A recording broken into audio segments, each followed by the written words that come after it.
साथियों नमस्कार। मैं अनिल कुमार वर्मा अपने YouTube चैनल askvastu.com में आप सबका स्वागत करता हूं। स्वागत के साथ ही क्षमा मांगता हूं कि मैं आज एक ऐसे टॉपिक पे आपसे बात करने जा रहा हूं जिसका वास्तु से कोई संबंध नहीं है, लेकिन मानवीय आधार पर मानवीय करुणा और दुख दर्द की भावनाओं को देखते हुए मैं अपने आप को रोक नहीं पाया कि मैं आपसे इस विषय में बात करूं। हुआ यूं कि कुछ दिनों से मैं YouTube पर और अन्य चैनल्स पे, जैसे ट्विटर है, राष्ट्रीय पुरस्कार प्राप्त निर्देशक श्री विवेक अग्निहोत्री जी की फिल्म द कश्मीर फाइल्स के बारे में काफ़ी कुछ पढ़ रहा था। इसलिए ये इच्छा हुई कि उस फिल्म को देखा जाए। हम लोग कल, वो फिल्म रिलीज़ हुई है 11 मार्च को, हम लोग फर्स्ट डे फर्स्ट शो में गए थे, मैं, पत्नी और उनकी एक भाभी जी। इस तरह हम लोग 3 लोग कल फर्स्ट डे फर्स्ट शो यानी 12:40 पे एक शो था, वो देखने गए थे PVR में। और उस फिल्म ने दिल की गहराइयों तक जिस तरह टच किया कि मैंने आने के बाद ही तुरंत फेसबुक में उसका रिव्यू लिखा था। लेकिन मेरे जो सब्सक्राइबर हैं इस चैनल में, वे सभी लोग फेसबुक पर नहीं हैं या फेसबुक में मेरे से जुड़े नहीं हैं।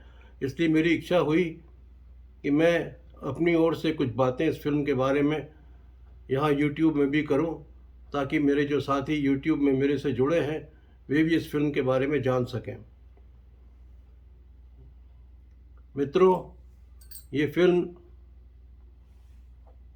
नहीं है, एक दस्तावेज है, हिस्टोरिकल दस्तावेज है, जो हमारे कश्मीरी पंडित साथियों के दुख दर्द को बताता है कि किस तरह उन्हें कश्मीर से मार काट के, विभिन्न तरह के टॉर्चर करके वहाँ से भागने पर मजबूर कर दिया गया। बात 32 वर्ष पुरानी है, लेकिन आज तक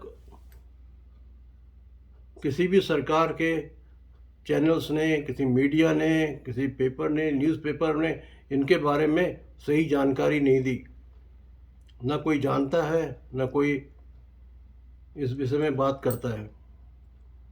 मैं सलाम करता हूँ विवेक अग्निहोत्री जी को कि इन्होंने बड़ी साहस का काम किया जो इस चित्र को हमारे सामने लेकर आए।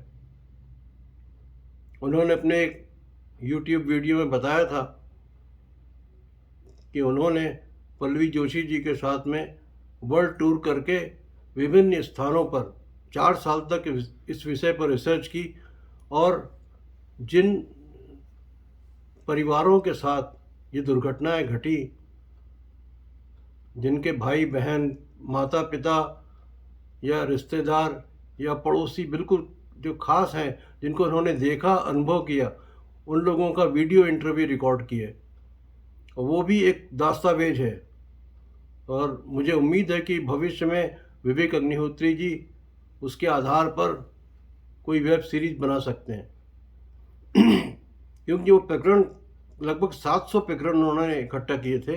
उनमें से कुछ चुने हुए कहानियों को लेकर, घटनाओं को लेकर, कहानियाँ कहना ये शब्द ही गलत है उनके लिए, इन घटनाओं को, इन दुर्घटनाओं को जो हमारे कश्मीरी पंडित और कश्मीरी हिंदू साथियों के साथ में घटी, उनके बारे में कहना ये शब्द सही नहीं है। साथ ही बहुत सालों से ये नैरेटिव बनाया जाता रहा है कि उस समय जो गवर्नर थे जगमोहन जी, उनसे बात करने के बाद ही जो कश्मीरी पंडित थे उन्होंने कश्मीर छोड़ दिया, जबकि ऐसा नहीं है। ये एक्साउट्स नहीं था, ये जेनोसाइड था। लोगों को मारा गया, महिलाओं के साथ बलात्कार हुए, बहुत टॉर्चर किया गया, उसके बाद वे वहाँ से मजबूरी में भाग करके आए हैं। इन सारी घटनाओं को जिस तरह से पिक्चर में दिखाया गया है, वे आपके रोंगटे खड़े कर देंगी। हम लोग जब इस फिल्म को देख रहे थे तो उस दर्द को महसूस कर रहे थे। इस फिल्म में प्रमुख जो कलाकार हैं वो अनुपम खेर जी हैं। वे बहुत ही पंजे हुए कलाकार हैं और उनकी एक्टिंग कहीं से लगता ही नहीं कि वो एक्टिंग कर रहे हैं, लगता है कि एक्चुअली वो दर्द उनके अंदर से कहीं से निकल के आ रहा है चेहरे पे। के साथ ही मिथुन चक्रवर्ती जी, वे भी मजे हुए कलाकार हैं। उनके चेहरे में भी एक्सप्रेशंस उनके दाढ़ी मूछों वाले चेहरे से भी झलक के बाहर आते हैं। पुनीत इस्सर जी ने भी बहुत अच्छा रोल किया। विशेष करके पल्लवी जोशी जी का मैं यहाँ उल्लेख करना चाहूँगा कि उन्होंने वामपंथी प्रोफेसर का रोल किया है, जो कि JNU टाइप की किसी यूनिवर्सिटी में है, और वो वहाँ जो विद्यार्थी हैं उनको प्रेरित करती हैं वामपंथ की ओर, उस तरह की भावनाओं की ओर।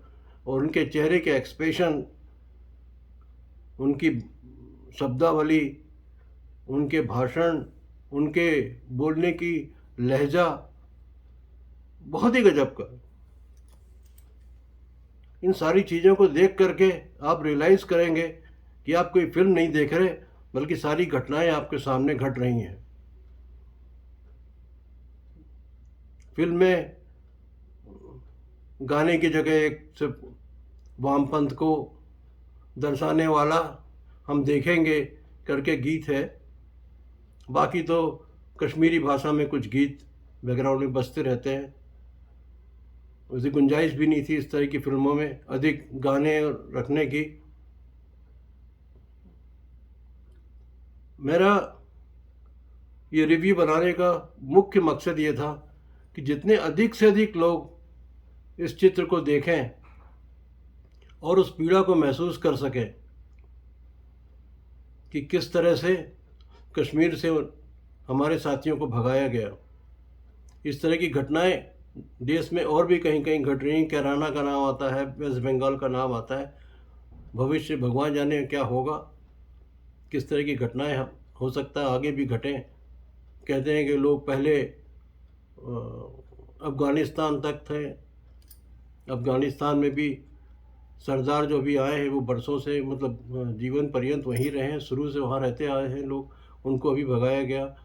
अफ़गानिस्तान से जब लोग भगाए गए थे तो वो भाग कर के लाहौर वगैरह आ गए थे। लाहौर में उनकी बस्तियाँ बस गई थी। लाहौर पूरी तरह से पंजाब का हिस्सा था। सारे पंजाबी सरदार वहीं रहते थे। 47 के समय जब बंटवारा हुआ तो वहाँ से लोग भगाए गए। काफ़ी लोग कश्मीर में गए।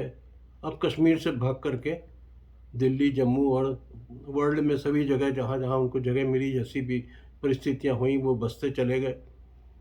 अब न मालूम भविष्य में और कहाँ से लोगों को भगाया जाएगा। इसलिए विशेष करके आजकल के बच्चों को, जिन्हें हमारा इतिहास नहीं मालूम और बताया भी नहीं गया, हमारा वास्तविक इतिहास लिखा भी नहीं गया, बताया भी नहीं गया, उसे हर चीज़ छुपाने की कोशिश की गई है। इसलिए मेरा विनम्र निवेदन है, हाथ जोड़कर निवेदन है कि जितने मेरे साथी हैं सबको ये फिल्म देखना चाहिए और अपने साथियों को बताना चाहिए। उसका एक्सपीरियंस करें और उसके बाद अपने साथियों को बताएं कि ये फिल्म जाके देखें। ये टॉकीज़ में ही है, शायद OTT में नहीं आने वाली, अभी आगे आ जाए तो मैं नहीं जानता हूँ। लेकिन पुनः विनम्र निवेदन है कि इस फिल्म को ज़रूर देखें, ज़रूर देखें, ज़रूर देखें। धन्यवाद।